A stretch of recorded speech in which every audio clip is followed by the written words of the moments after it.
Salamat.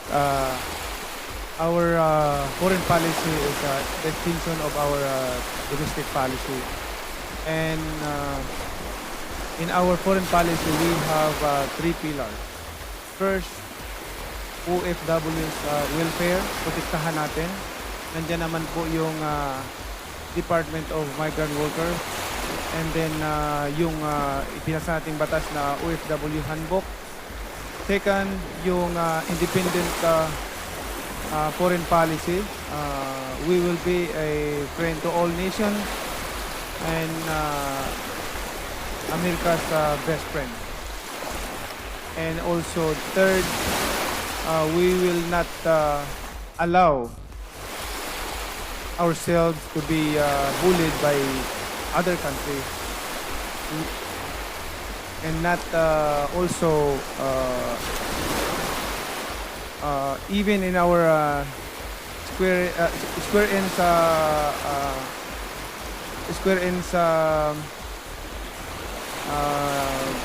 land will be giving up to them, and we will fight because we are Filipino. And also third, I mean that's third kasi na po. Ako agree ako sa sinabi ni Attorney Montemayor na pinaka-problema talaga natin na despite the fact na meron tayo mga conventions na pinirmahan, treaties na pinirmahan patungkol sa proteksyon ng ating mga OFWs, marami talaga yung undocumented na hindi sila nasasaklaw ng proteksyon na binibigay doon sa mga documented. So kailangan talaga magkaroon tayo ng masusing programa para ma-incentivize yung mga undocumented na mag-appear sa ating mga embassies sa mga ating mga consulates na ipaalam na nandun sila para kung magkaroon sila ng problema ay natutulungan natin sila. And despite the fact na marami na tayong treaties na pinasukan, bilateral agreements, marami pa din yung pagkukulang. Halimbawa, yung mga nagre-retire natin, mga OFWs na gusto nang umuwi dito, ayaw umuwi. Dahil hindi nila na-enjoy yung mga benefits na may-enjoy nila doon sa pinagtatrabahuhan nila. So dapat pagtrabahuhan natin na magkaroon ng agreement on portability.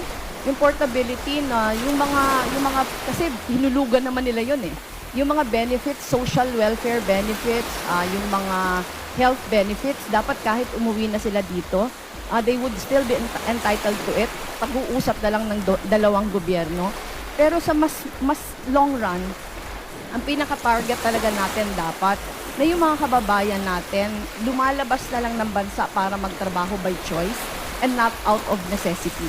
Magagawa natin yan pag inayos natin yung ating ekonomiya para meron silang trabaho dito na magbibigay sa kanila ng buhay na may dignidad, na yung kanilang healthcare ay magiging maayos para hindi na sila ma-entice lumabas. Yun yung number one. Pero number two, sa mga kababayan natin na nasa labas, dapat sinisiguro natin na protected sila.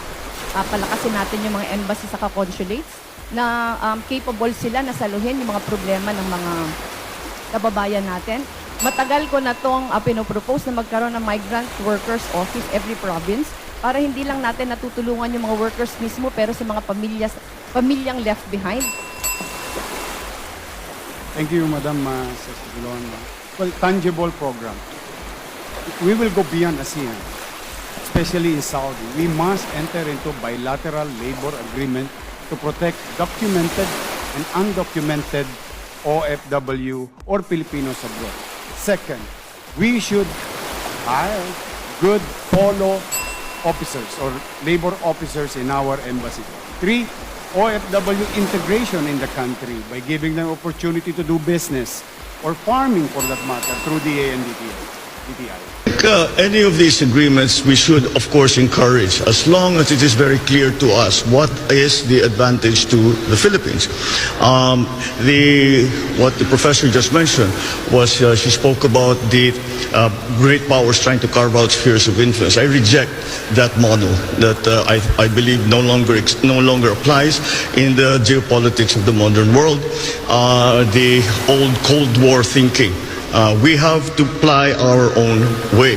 And so it really would depend on what is inside, or what those agreements say that the Philippines, what will be doing and what those other partners of ours will be doing for the Philippines. And once again, because we shouldn't think of the old Cold War system, we should always think in terms of the fine line that the Philippines has to tread in all our foreign policy decisions. But if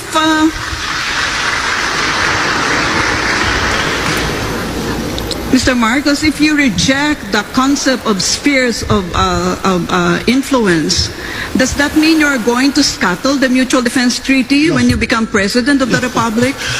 By no means.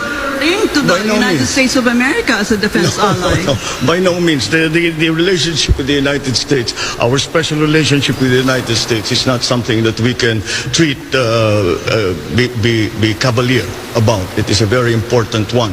And it has stood us in good stead for over 100 years. And that, I think, will never disappear from the Philippine psyche, the idea and the memory of what the United States did for us and fought with us in the last war. And so that is a specific part of our foreign policy. But then as we approach, we know that we are a hot spot right now. The West Philippine Sea is a hot spot in geopolitics right now.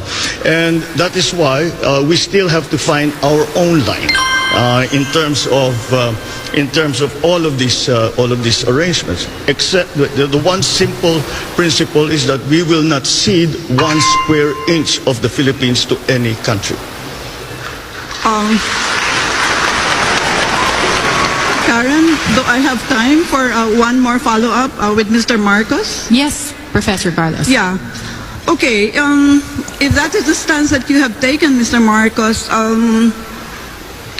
suppose you have a situation where China is trying to, take us in, embrace us within its sphere of influence. How would you react as our chief architect of our foreign policy? Once again, in terms of specifically to China, the correct approach still seems to be one of engagement.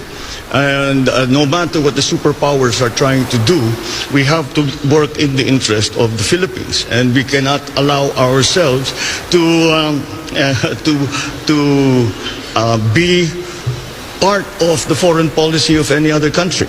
And we have to have our own foreign policy. So again, whatever the superpowers do, we as a